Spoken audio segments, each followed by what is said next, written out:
Hello, everybody, and welcome to Bottom Line with Roni Byron. It is a new year, so Happy New Year. This is the first show in 2022, and we are happy to see you. We have a lot of news to get to you, and we're going to start with the Jackson County School Board's new redistricting map. And Happy New Year, everyone. And for national news, we're going to talk about how the White House highlights efforts to cover winter heating bills. And then we'll switch to sports and talk about the upcoming college football national championship game with the Alabama Crimson Tide against the Georgia Bulldogs. And for entertainment, the first Black actor to win Best Actor Academy Award dies at 94, Sidney Poitier. And then we'll switch to our relationship tea segment. We'll talk about new resolutions or not. Do you have one or do you not have one?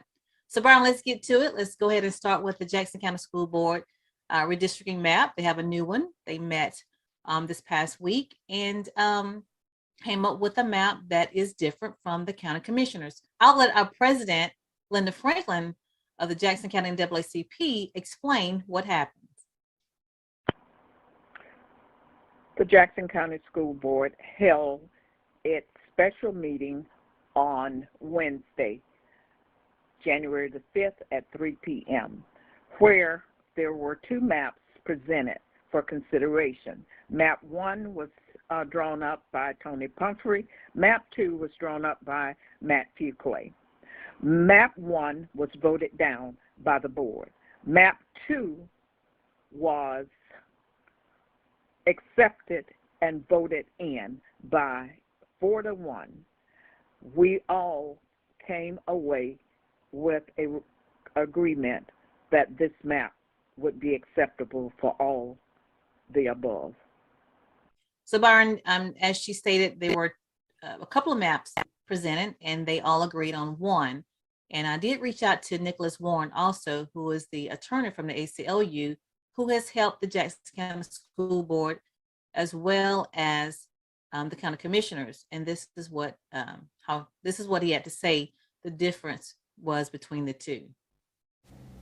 The map that the school board adopted this week and the map that the county commission passed last month share large overlap and similarities, but there are several key differences, which I'll highlight.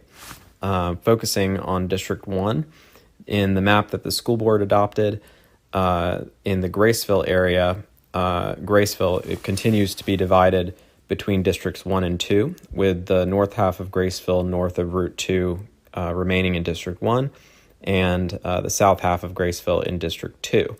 There is an area of Graceville south of Route 2 that's currently in District 1 that's mostly moved into District 2 in the school board map. The area of Graceville in the county commission map, in contrast, moves all of the Graceville area over to Browntown Road into District 2. Elsewhere, looking around District 1 in the school board map, the areas around Ellis Church and Ellis and Sills, in between Campbellton and Malone, are in the school board's map in District 5, whereas those areas are in District 1 in the county commission map all the way over to Friendship Church Road, almost to Malone. Elsewhere around Cottondale, the county commission map continues to use US 90 over to the Cottondale city limits as the boundary between 1 and 2, with the city of Cottondale in District 2 and the area just outside over toward Mariana in District 1. But in the map adopted by the school board, the boundary skirts a little bit further outside of the Cottondale city limits, so that the fringe a little bit beyond Cottondale is moved into District 2. Elsewhere, there are parts of Mariana that are most of looking at Mariana, generally in both maps for County Commission and School Board, everything in between the Dothan Cutoff and 90 to the north and South Street to the south, all the way over to McPherson Street, is moved into District 1 in both maps. But in the school board map, there are some blocks along Pearl Street and South Street, that area, that are remaining in District 3. Additionally, in the county commission map, there's a larger portion of Mariana over to Green Street and south of South Street, almost down to Woodbury Road, that are moved into District 1. So, Byron, as you heard, there is quite a difference between the Jackson County School Board's map as well as the county commissioner's map. Your thoughts? Okay, well, I know there was a big push for those citizens in Graceville where they wanted to keep it, where they had two schools represented by two different school board members, so it was almost like they had two representations. So that's a plus. That's honoring what the majority of the people wanted. I have to look at and look at that map a little further to see if they stuck with the lines the way the county has regarding District 5, because for a lot of us in the Two Egg area, that would put us in District 1 now. But yeah, I think the hiccup between the county and the school board was, basically the school board is trying to meet their lines are more based upon schools and school representation, where the counties their focus is a little different. So it's good to see that they're not going too far away, because we don't want voters to be confused when it come election time. And I'm happy that they're going further with it, because election season is coming up. Qualifying dates, for those that aren't aware of what that means, for those that may want to run for offices, they have to sign up and apply by a certain date. And for a lot of people that's still in limbo without knowing where district lines will be, it'll happen hopefully sooner than that qualifying date. Do we know, Roni, when it will go before the courts? Do we know any time? Well, I'm not sure about what's happening with the county commissioners, but with the school board, they're going to meet again. It's been approved, but they have to do resolutions. I'm pretty sure the county commissioners also have to do resolutions before it goes before the courts. And so we'll keep an eye out on it. But the map is there, Byron. We'll make sure we place the map on our Facebook page, and I'll have to take a look at it a little closer as well as you.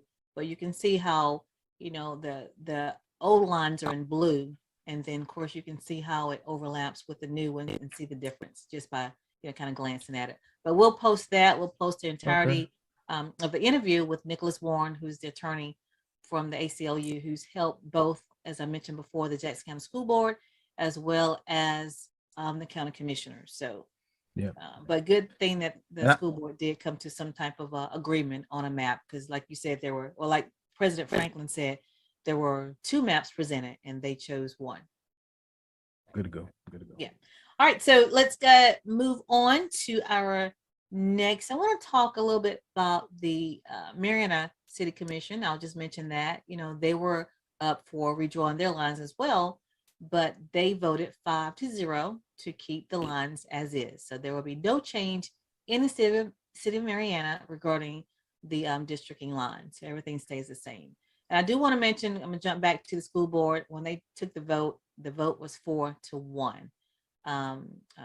The school board member Humphrey is the one that voted against choosing the map that they chose. So okay. I think he presented. I think he had a map. He had a map, yes. So he had a map, and then the other map was drawn up by their attorney, Matt Fuquay. So they went with the map that Matt Fuquay presented. So as I said before, Mariana City Commission will not be changing anything, and they will, revisit, I guess, in the next 10 years. And then I want to go ahead and move on to COVID numbers. We are, looking at an upswing in numbers, largely due to probably the holidays, Byron, gathering. And Jackson County right now is looking at about 300 and I think it's 376 active cases that the health department is monitoring. That's 376 active cases. They currently, as of today, Saturday, the 8th of January, have 2 in the hospital at Jackson Hospital, none of which are on vents. So that is good, Byron. So, you know, you and I have talked about this. We kind of expected this, Byron, that there will be an increase in numbers. And I do want to mention that we do have numbers for, you know, vaccination status for Jackson County, Byron. You know, if you're 5 and over, you're eligible to get, you know, the vaccination. So for that stat, 5 and over, 1 dose, the percentage of people in Jackson County is 52.1% have at least 1 dose. 43.7% have both doses, and then 29.7% have the booster. So that's what we're looking at as far as the numbers. And then I'll mention Washington County, 1 dose, 40.3%, with 1 dose, 2 doses, 33%, and then the booster, 28.2%. And then Calhoun County, 1 dose, 41.4%, 2 doses, 35%, and then the booster, 27.9%, Byron. So that's where we are with that. I was hoping we could have got a little bit higher, but we're not. Yeah. Yeah, that and I'm due to get my booster later on this month. So hopefully you know things will pick up. But yeah, this is get vaccinated and try to the best we can, you know. That's all we can do. That's all we can do. Yeah. I do want to bring to you that the local and state news is brought to you by Brightway Insurance. Brightway Insurance is located at 2867 Caledonia Street in Mariana. You can get property insurance, life insurance, auto insurance, any insurance needs you may have. Give TD and his staff a call at 850-633-3460. That's 850-633-3460. And that is Brightway Insurance. And I'm going to mention the legislative delegation meeting that took place this past week as well. What that is where you have your state representative, which is Brad Drake, and your senator, George Gaynor.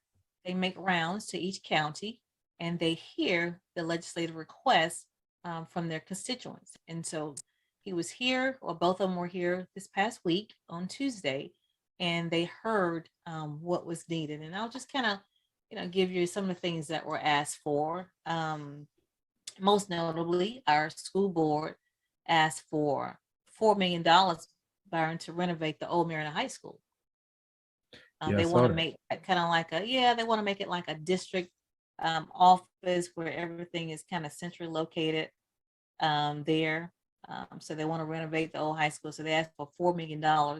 They also asked for $1 million to help renovate Riverside Elementary School, because I don't know if you know this, but Hope School is planning to move there at the old Riverside Elementary School. Byron, what do you think about that? Yeah.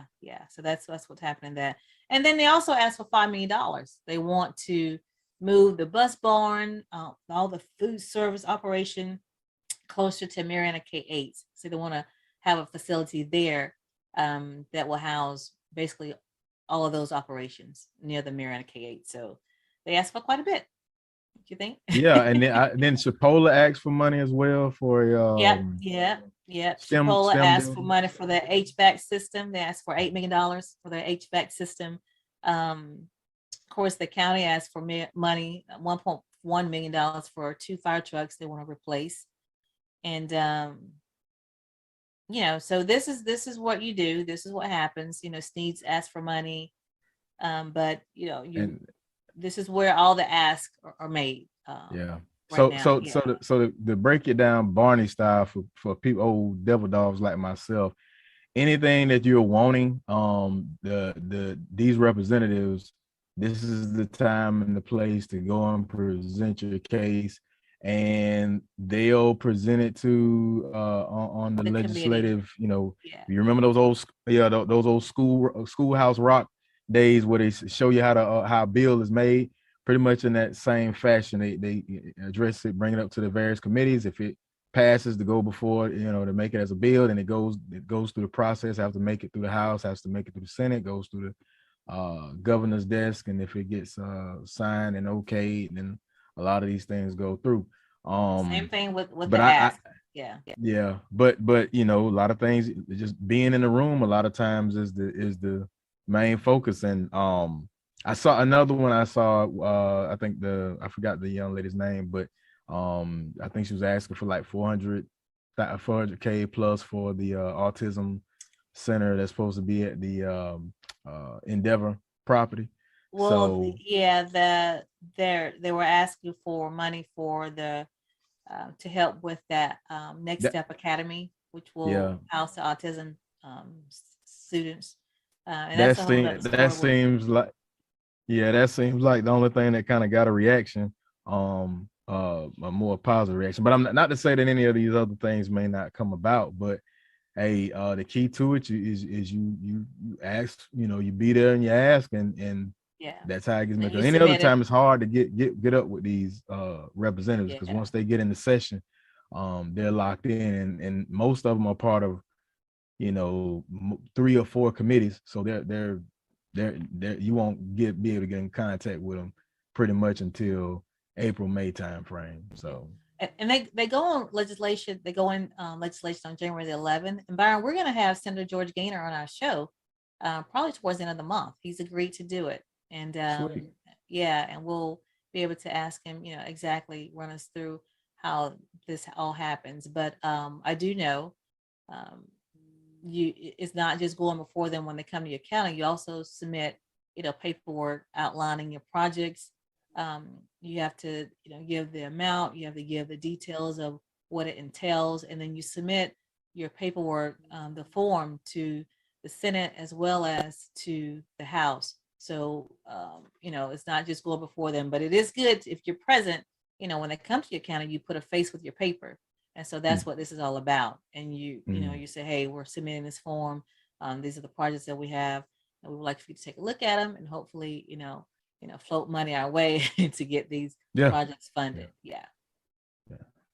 So that's good news. Yeah. So that's good. So, but I want to make sure people understand that. And like I said, we'll have Senator George Gaynor on the show, and we'll basically let him talk to us about what he thinks is going to be funded here in Jackson County. Okay. All right. Well, again, I want to mention that local and state news is brought to you by Brightway Insurance. Brightway Insurance is located in Mariana.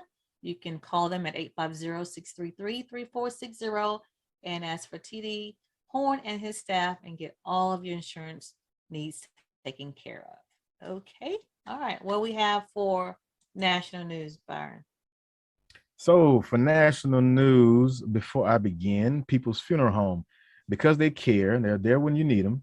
Long Granbury Funeral Services Incorporated, doing business as People's Funeral Home, Mariana and Battle Mortuary, Panama City, offer services that is within the reach of all.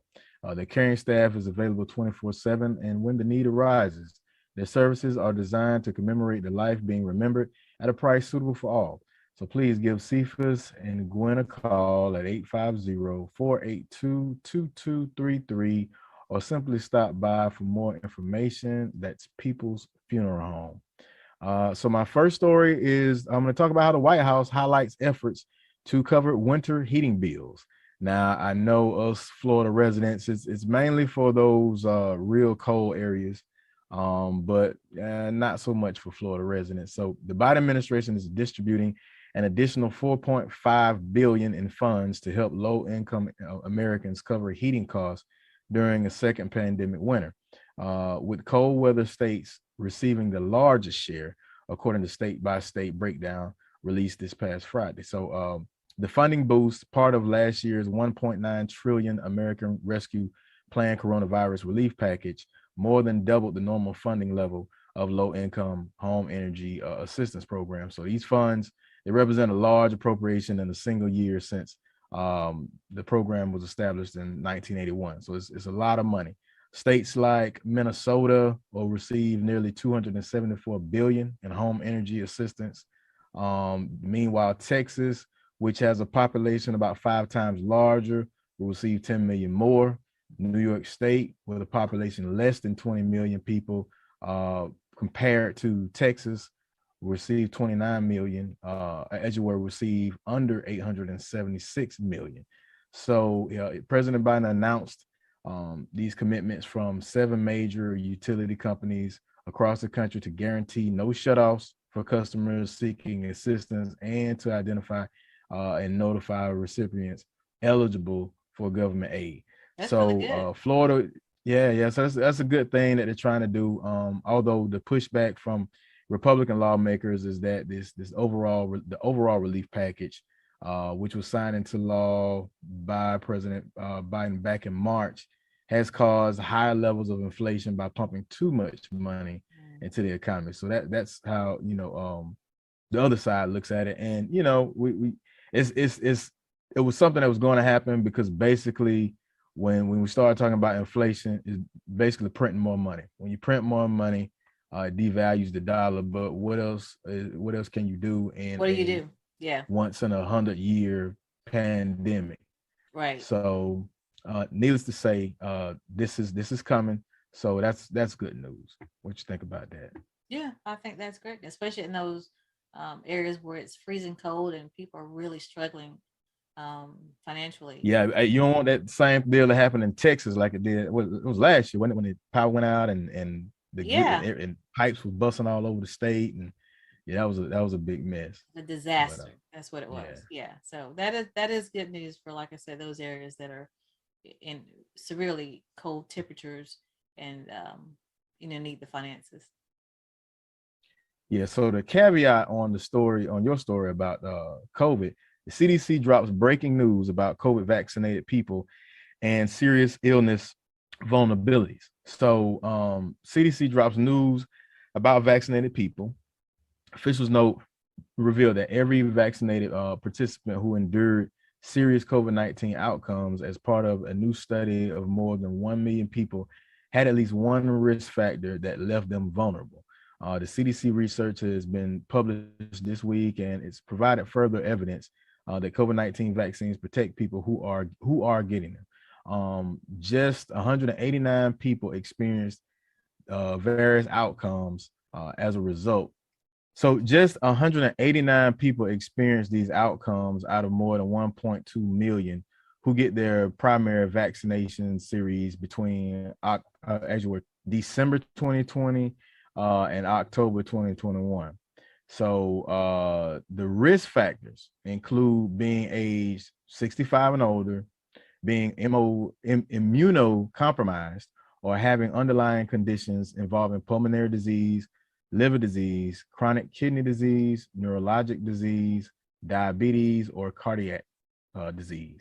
So that's kind of stuff that we kind of already knew, but in more of the breaking news, controversial issues that you might have been seeing all over news lately, even the interviews with Joe Rogan about the medicines and different things that they're taking, that not much is happening with those, trials that people were trying early on, but for sure, those are the top, factors that are affecting people that have the COVID-19 vaccines, and out of that 1.2 million, you have a small percentage that seems like almost 10%, well less than 10%, 189 people experiencing outcomes, but they have underlying conditions. So it's despite what naysayers are saying, it's still good. It was more beneficial. Yeah. Yes. Well, that's what I was saying. So the bottom line is they were saying it's more beneficial for you to have the vaccine than not. Yes. Especially if you have some type of underlying condition, right? Yes. Right. Okay. So that's the bottom line. So trust the medical experts. It's no controversy there. So, and my next story may be a little shocking or scary to some people, and it may be good news for others. Walmart is vastly expanding its straight to your fridge service as grocery delivery war with Amazon, Instacart, and DoorDash heats up. So hear me out. Walmart is setting up a grocery delivery service where they actually come into your home and put your groceries in your refrigerator. right? I So don't know about that, Byron. yeah.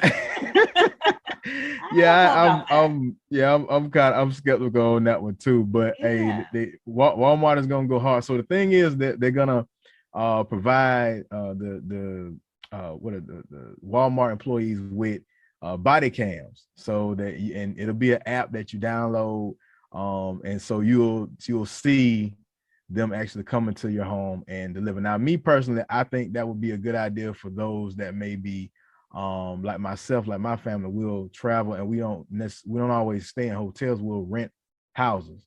So in that aspect, if we pay for that service, so groceries and stuff like that to get put into the home before we get there while we're on the road, that would be something cool, because you wouldn't steal Okay, anything. I see that, but I You can see see, that, but but not outside when of just you're home and you're. I mean, just leave it at the door. I mean, I'm cool with that. Just leave the grocery at the door. You don't necessarily have to. But on the flip side, for those, individuals with health issues now and elderly people, that will be beneficial for them. Yeah, I can see that. So- But you still have to have Walmart got to have some type of liability, because you can't. I'm Oh, sure yeah, they they can't hire anybody to do that. yeah, they're leaving themselves wide open for vicarious liability all day. And well, what the statement they're making is that they actually said, we have found it is a perfect solution for customers who want to live their lives without worrying about making it to the store or being home to accept a delivery. So I get that, I get But how what you they're get trying in to if do. you're not home? How are they going to Well, get in? that's the thing that they have. It's going to be an app called the in-home app, that and this is going to be a service. Now, this is not going to be like you'd have to actually pay so much a month. So customers can also buy a smart lock from in-home for $49.95. So in that app, you give access to the Walmart employee to get that. They'll get your code, and then they'll be able to come in. It's a one-time code, and the code changes every time, but the code will change. You give them the code, they can come in, they'll record themselves coming in and putting the groceries in, so you can see the whole process. And then Wait, Byron, hold on, let me stop you. So is it like a lockbox where you have a code to the box and the keys in there? I mean, because I'm just saying, like, everyday person that have a door, there's a key. So is it? I mean, I don't understand that process. How you do that? Yeah, this is more geared towards people that have those those smart homes and those systems that. So that leave the common person out. Yeah. So that leave us out, because we can't. No, it ain't gonna be no lock balls. You get the key and it ain't gonna be that type of deal. So because in the same retrospect, it's a way for them to kind of it'll be a monthly fee for the in-home app, and all of that is tied in together. So I don't know about that one. This might be one of those ideas that they're kind of swinging for the fences, and but because it doesn't meet your everyday Walmart shopper, because everyday Walmart shopper don't have a smart home. Like, most people I know, you have a key and a doorknob, so you don't have the smart home to be able to be compatible with what you're saying with this type of setup, right? And then what I don't think that they're taking into account is they're kind of losing sight of how they actually started, and those consumers haven't went anywhere. They're still true to Walmart. Right. So like you say, that the lower income, the middle class folks, just out of simple mindset, I don't want nobody all up in my house. Well, that's just And then most people are the same folks that live around you, and then you don't want nobody just up in your home like that. And you definitely go to my refrigerator. No. Yeah. So I don't care if they do got a camera on them. So but that's the shot in the wind. So they're trying to compete with the DoorDashes and all, and Amazon Fresh. So we'll see where that goes. But Amazon and DoorDash, they're not doing that, right? I didn't think they were. Yeah, okay. So they just trying to be a step ahead. Okay, I got you. Okay. Yeah. So, and before I end, it's People's Funeral Home. I want to mention them because we care. We're here when you need us. Long Granbury Funeral Services Incorporated, doing business as People's Funeral Home. People's Funeral Mariana and Battle Mortuary, Panama City offers services that is within the reach of all. Our caring staff is available 24/7, and when the need arises, their services are designed to commemorate the life being remembered at a price suitable for all. So please give Cephas and Gwen a call at 850-482-2233 or simply stop by for more information. That's People's Funeral Home. All right, let's go to sports.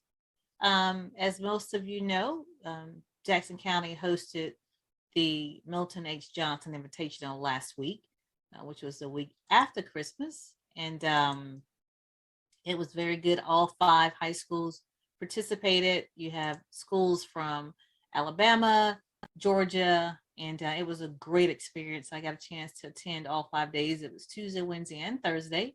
I didn't attend all the games, but I have some pictures here you can see. But yeah, me either. But I did attend, a couple of games each day, and it was a great experience. That's how I remember when I was in high school. They had that, Christmas tournament, or the week after, the holiday tournament, I should call it. And it was just great to have all 5 schools, participating. And one thing did happen. FAMU was supposed to be one of the schools that participated, and they pulled out, I'm told, because of COVID protocol. And so Bethlehem was substituted to play one day in their spot. And then the last day, what was people hoped to happen was Mariana was to play FAMU. However, since FAMU pulled out, they were hoping that, it was Malone. Malone was supposed to play FAMU, and FAMU pulled out. So that left an open spot, and they were hoping that Mariana would pull in and play, but that didn't happen. So people were kind of a little bit disappointed in that, Byron. But Mariana had already, committed to a tournament in Georgia, and they didn't change it, and so they went on to participate in that tournament. But people were a little, disappointed that they couldn't see that Malone-Mariana rivalry at Chipola. The Invitational was taking place at Chipola, huge facility, especially for high school sports. So there you go. Yeah, I missed. I think I missed daggum every game of the tournament. It's just bad timing, work, and stuff like that got kind of tied in it. So it was fun though. We really wanted to go, but we're gonna definitely try to catch. Hopefully they'll have it next year. Yeah, it was sponsored by the Optimist Club as well as the Jackson County School Board. So great idea. It was awesome. Kudos to both organizations for having it, and I think Mariana High School was the host school as well. So kudos to everybody that was involved. Great idea. I hope they keep it going. Now, it was held at Chipola. I'm gonna go on this Chipola trip. So Chipola is here in our backyard, but do you know Chipola really recruits from our high schools? Byron, I have 2 names that Chipola recruited, and that is Cruz Pinker, and I'm told that was in 2010, and then Antoine Johnson, which is your cousin, right? Yep, that's my Antoine cousin. Johnson. And so what year was that? Do you know? Ooh, no, don't put me on the spot. Okay, I'd have to look. He's out of Malone. That's been a while, because yeah, he's out of Malone. Malone High School. That's the thing. It seems like, and I don't want to seem like a negative Nancy, but when it comes to Chipola, it's kind of, even though they're located in Mariana, Jackson County, they kind of they kind of stood on their own a little bit, because it's far few in between where local real high talented local athletes don't get picked at Chipola. But is that right? I mean, I shouldn't say right or wrong, but is that good? I don't think that's good, and I don't think that's good. As well as a lot of our schools, like for instance, Mariana Malone, very big game. It's always a big turnout. But it doesn't, like at Malone, it can't even hold up. I would hope that those Mariana Malone games sometime at Chipola would hold a lot more people, and it helps the local schools. Even pro team, I would like to see more. I would like to see more a lot recruiting. A lot more recruiting, and a lot of more community engagement with those players, and within the local community. Come out to these schools and talk to these kids, and a lot more recruiting with we're not asking you to just give a local player a shot, but hey, we've got some top prospects even now. We got some. The kid from Mariana, I think he's the point guard. I don't know his name, but he's really good. I watched him, play during the tournament, and I think he deserves a shot. but Chipola, for whatever reason, it seems like they just don't look at any of the talent here locally. And I Yeah. think the Appreciation Club, the boosters, wherever their names are, they should Mhm. say something. Yeah. I really do. We have a lot of local boosters here that, support Chipola. And I think they should say something. And it's not even just limited to the boys. The girls Yeah. don't recruit here either. Softball, baseball, Now I will say basketball. softball and baseball, they do better. They Yeah, do. they do. Yeah. Because Yeah, I know they just recruited one of the young ladies from Mariana High School. Chipola softball team did. Mm. So Chipola softball and baseball, they do. But basketball for girls and boys, I mean, it is not even on the table to look at the talent here. And I think the coaches, they need to, have a heart to heart with those coaches and say, hey, what's the problem? Why are you not even looking at? Because ideally, even just one scholarship, I think, should be reserved for a player from Jackson County each year, Yeah. at least one. Yeah. At least one. So I'm hoping whoever sees this can go back and tell them that, that's something that needs to be looked at. Yeah. Because like right I said, now, I mean, it's crazy. I'm not saying 2010. How many years ago was that? yes, 12? 12 years. That's Yeah. crazy. It's very That's far few in ridiculous. between. And that's not saying that that's the only like high end talent. I if you're looking for 7-footers and 6'9" and 6'10", I mean, yeah, you probably won't get that in Jackson County, but it's real good talent. It is some talent. But like I said, the kid from Mariana, that's the point guard. Yeah, Know Heather his name, type Johnson. it in the chat box so I can know his name. But I forgot. I know his name, but I forgot it. But that kid needs a look from Chipola. Yeah. He doesn't, I mean, it doesn't make sense that these guys have to go to Way other off. junior colleges. We have one right here in the county. That's ridiculous. I dare say beyond sports. I don't know what the data is, whether with their drama and with other scholarships that they provide, but I dare say all the other not just in sports but any other scholarships that they provide, I dare say those too. All right, I need to move on because the clock is ticking. So we'll stay in the college ramble. I want to hit on FAMU. Marquise Bell, he's been invited to the NFL Columbine. We talked about him earlier, last year, I should say. And so the Columbine is March the 1st to the 7th, and he has been invited. So kudos for Marquise Bell, which is a FAMU football player. And then speaking of college, we do have the upcoming national championship for college football, the Alabama Crimson Tide against the Georgia Bulldogs. So who do you have, Byron? So I'm not an Alabama fan. If I put it this, I want Georgia to win, but if I had to put money on, if I had to bet, I would bet on Alabama because they just seem to always especially with Georgia. Georgia just always they get to that point and then I don't know what happens to them. So if I had to put money on it, I'd go with Alabama, but I want to see Georgia win. Yeah. All right. Well, I want Georgia to win too, and I have a couple of reasons. I think Georgia is coming off of a great win over Michigan in that Orange Bowl. They held their offense to 300, I think 20 something yards. They had 4 sacks and 3 takeaways. So yeah, both. I mean, SEC teams, you gotta, very rare where you'll see teams out of those other conferences just come in and beat. That's a tough conference. These the Southern boys, and they collard greens, cornbread boys. Yeah, and they basically like almost, I dare say you could put Alabama up against some pro teams out there and they might give them a run. Yeah. You know what I'm saying? So you have to come with it. It's a lot more finesse in the other conferences, whether it's real ground pound, strong cornbread fed boys that get it in. So yeah. But that's my first reason. The win that they've had over Michigan. So they're fired up. Especially their defense. Like I said, they had only allowed 320 some yards. They had those 4 sacks and they had the 3 takeaways. But my next reason is because you have the mentor against the student. The mentor Nick Saban against Kirby Smart. He was the student. He was with Alabama for like 9 years.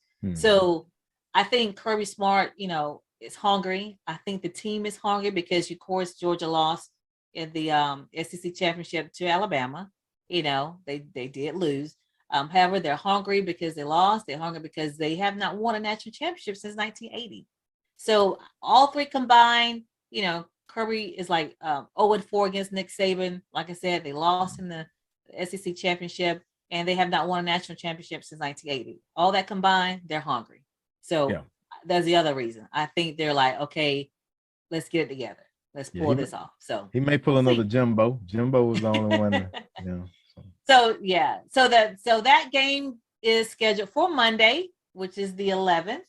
No, Monday is the 10th. We're the 10th at 7 p.m. Central Standard Time. That game is in Indianapolis. And is that going to be aired on CBS? I think is it CBS game? I have to look it up. I think so. I think they got all. But be sure, it's a big deal. College football national championship is a big deal. So again, you have the Alabama Crimson Tide against the Georgia Bulldogs. I'm taking Georgia, the underdog, and Byron is taking them too. Although I think he's taking them more so because he just don't want Alabama to win. Yeah. All right. One quick thing. Antonio Brown, real quick. I got 40 seconds. Antonio Brown, the bit, walk off the field, tucking my shirt off. He's mad, upset. People took different sides, saying he should not have done what he did. Antonio Brown is from the Tampa Bay. The story is his coach told him to get the F out of here, and Antonio did just that with a lot of pomp and circumstance, Byron. That's what happened. You have to know your kids. Yeah, what I'm gonna say is, I've had a history where I blew up and go off on people, and my rebuttal will always be, well, I bet you they won't do that again. But at the same time, you gotta have some discipline about things. And Antonio Brown, he's person that's made the money, had the success he's had. There's ego involved. He's at that point of his career where he's not Byron, top, he has issues. Top dog no more. We already know he's had mental issues now. But he ain't that mental. I'm not saying he's a mental case. I'm just saying he's had some mental issues. We all know that. So my point is, you got to know how to talk to your players. You got to know, just like you have to know how to talk to your kids. You don't talk to all of them the same. I think Nick Saban is the one that said, he's fair to everybody, but everybody's not equal. And that translates to he has to know how to treat each player. Basically, you reach them where they are. So you can tell another player, get the explicit out of here, you're done. And they just know you go sit in the locker room. But you can't say you're done, get the explicit out of here to Antonio Brown and think he's going to go to the locker room. No, he's leaving the field. He's leaving the game because you told him to leave. Well, yeah, so I don't understand why people don't get that part. I get that, but he's a grown man. We're not talking about us. I understand that, Byron. I get he's a grown man. You still know where this guy is. You still know where he is mentally. Nobody has done in sports history. Well, see, that was another one. They might have done that to provoke him, to get him to act out in a way that's, right. And he got to be smarter than that. But Byron, why would you even your team? At this point, I think they were losing. Antonio Brown is one of your top players. Why would you put yourself in that situation to even, if you're saying provoke him or antagonize him or whatever the case may be? Why would you do that? I don't know. I'm trying to give him the benefit of the doubt. Nobody has come out and said anything. Well, now Tom Brady, he didn't come out saying anything negative, but at the same time, when I look at it, he wanted him on the team. Nobody didn't want. He wanted him on the team.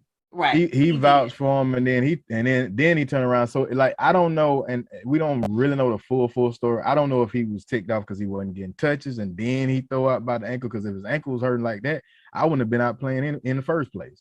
I wouldn't be, so I wouldn't have suited up, but he skipped across mighty fine across that field with a bad ankle. Yeah, but skipping and taking hits are two different things. You can skip and jump down, but taking hits, that's a different thing. And cutting and pivoting, that's two different things. Yeah, and knowing that and playing football, I know, when everybody plays injured, but when you start not getting, when things ain't going your way, then you start thinking about that injury. man, I ain't really my leg hurting right now, But when it's time for you to get them catches, get them plays, or you see it might be a game where you see the guy that's covering you, you might have a big game. Oh, you'll get out there. You'll bite the bullet on that paint. So I just think that was a bad move for him, because now he's put himself in a position where he might not get picked up from any team. He might prolong his him getting Hall of Fame. All these issues come into play. And if he got common sense to do one thing, and he like I said, he ain't just completely off the wall. Antonio Brown, I think, he definitely need to get some therapy and get some mental health assistance. But I think it's one of the moments where I agree. I think he went too far, and now agree. but I'm just saying, as a player, as a coach, you got to know your players. You got to know you can't say everything to everybody the same way. That's all I'm saying. That's all I'm saying. All right. I got you. All right. Now let's move on. All right. We're going to move on to our entertainment segment. What you got? So for entertainment, got some bad news. Sidney Poitier, the first Black actor to win the Best Actor Academy Award, dies at 94. Bahamian officials have reported Sidney Poitier, who broke through racial barriers as the first Black winner of the Best Actor Oscar for his role in Lilies of the Field and inspired a generation during the Civil Rights Movement, has died at the age of 94. And it's sad to see him go, but he has a long list of accomplishments and awards. I remember watching the In the Heat of the Night when he this one of his famous lines is, "They called me Mr. Tibbs," and a lot of other movies that he's known for. They called me Mr. Tibbs in 1970. In the Heat of the Night movies, and then they did the Organization in 71, and then the series came out. So a lot of us, a lot of people know I know a lot of us grew up watching that In the Heat of the Night. Our mothers turning them on, and we catching it every evening. So that was stemmed off of Sidney Poitier's character. And Raisins of the Sun, the Broadway play, Raisin in the Sun, he did those. So Uptown, Saturday Night, he produced those along with Stir Crazy, the movie with Richard Pryor and Gene Wilder. He had those movies that he did with Bill Cosby as well. So yeah, he has a long getting awards, everything from the the Presidential Medal of Freedom. He's gotten so much, and people like Denzel Washington, all the way to every famous Black actor after him has paid homage and just thanked him for the role that he's paved for them. So first Black male actor to win Best Actor, award. Best Actor is one of those hard ones, the very first Black actor to win. That's huge. He was very dedicated in not taking the particular roles of that were given back in those times.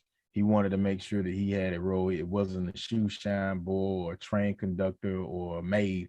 He wanted those roles that really meant something and changed a real role. The image of the Black male. So but I loved he was married, I think twice, but he and Diane Carroll dated, and I love to see them together.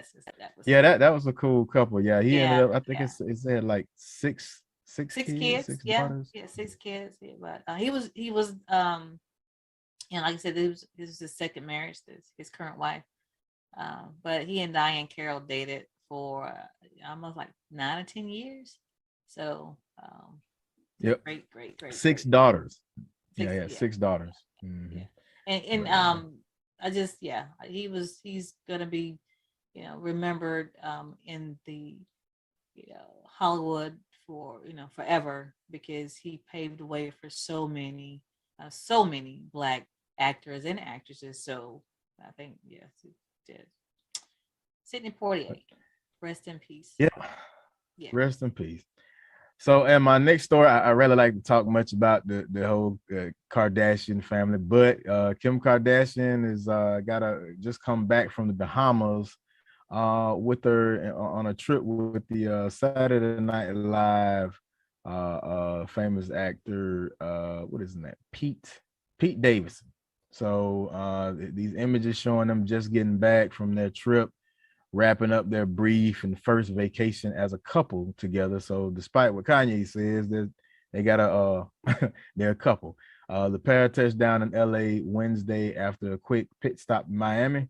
And the on a private jet helping, you can see Pete helping Kim into a waiting Mercedes-Benz. Interestingly, Pete didn't head home back to NYC after the vacation. He headed west with Kim instead. So she's moved on. Yeah, she's moved on, moved and on. also Kanye looks like he's moved on. So what's more, other than the bikini selfie that she posted in the Bahamas with him, he's also Kanye's been with actress Julia Fox, first in Miami last weekend. So followed by a Tuesday night stop in New York City for a Broadway show. So looks like life is going on for everybody. They moved on, so Yeah, that's the best way to do it. Just move on. just move on. Move on. Yeah. So in my last story, legendary, I don't know how many people in the hip hop community or know, but legendary DJ K Slay is now on life support. I don't know him. The rap Byron. world is throwing its support behind.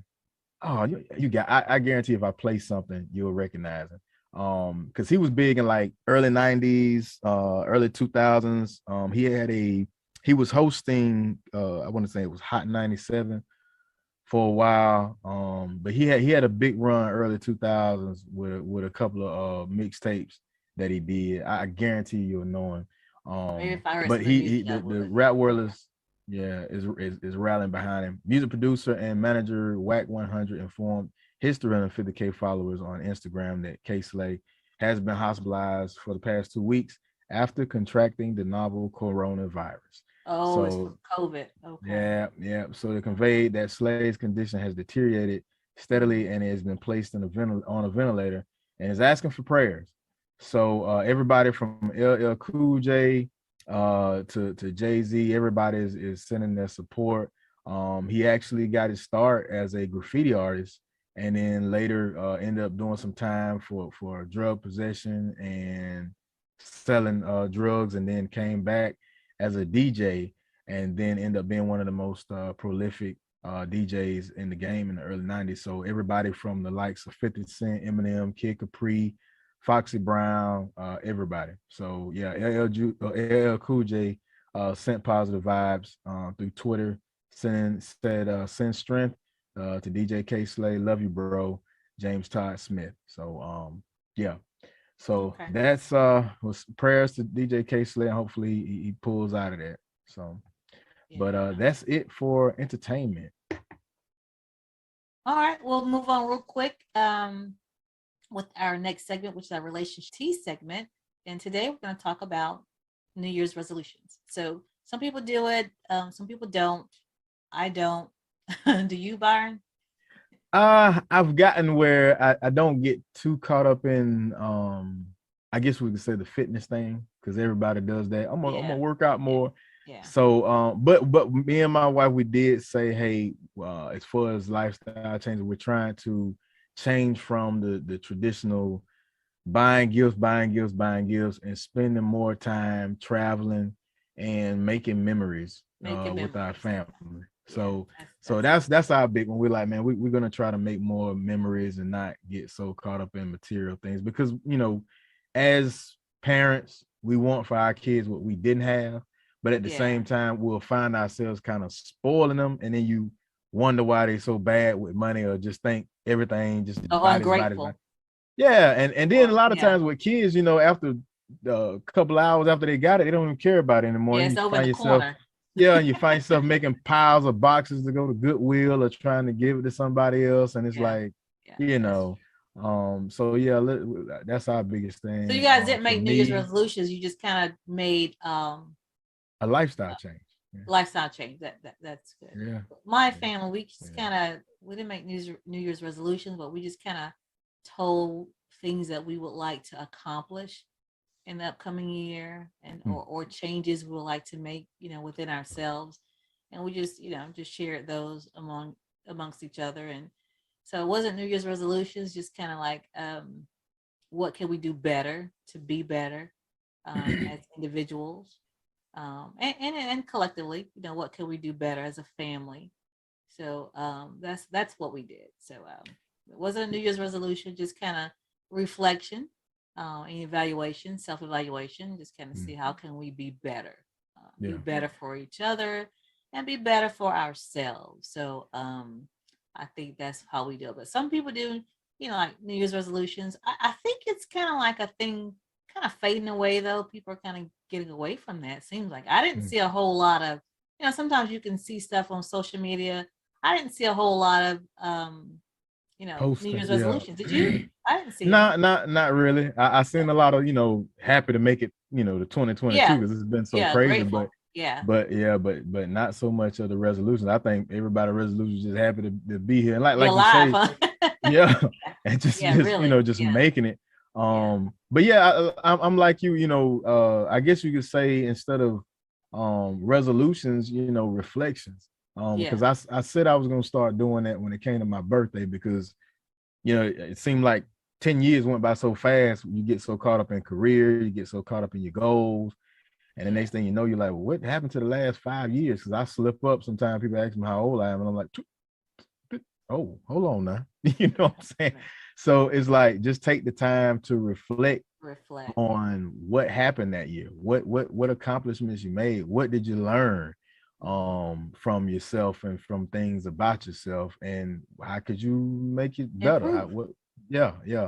Because we all have our moments, and you know, like I said, people follow me around 24/7 with a camera, you could paint me a lot of different ways. So so I want to make sure that camera, you know, in my mind is a lot better and a lot clearer. So self-reflection. All right, self-reflection. That's what, and we encourage you to do the same. Self-reflect, self-evaluate, and just, you know, jot down what can you do better to make yourself better. Because when you make yourself better, you make those around you better. So, and we're not all perfect. Nobody's perfect. We're not gonna all get it right, but we can all strive and try. So that could be a catchphrase for this year. Strive and try. That's what we're gonna do. Yeah. All right. Bottom line of Roni Byron is telling you to incorporate, strive, and try. There we go. Okay. Well, thank you guys for watching us today. This is our first show for 2022. Again, we're happy to see you, and we want to thank you for your support, and we encourage you to continue to follow us on YouTube as well as Facebook, and we will air on weekends, Saturdays and Sundays. So if you miss us on Saturdays, be sure to check us out on Sundays. All right, that's going to wrap it up for the show. And remember, if you know the truth, you can speak the truth. And the light shines brighter when it shines for two. We'll see you next week.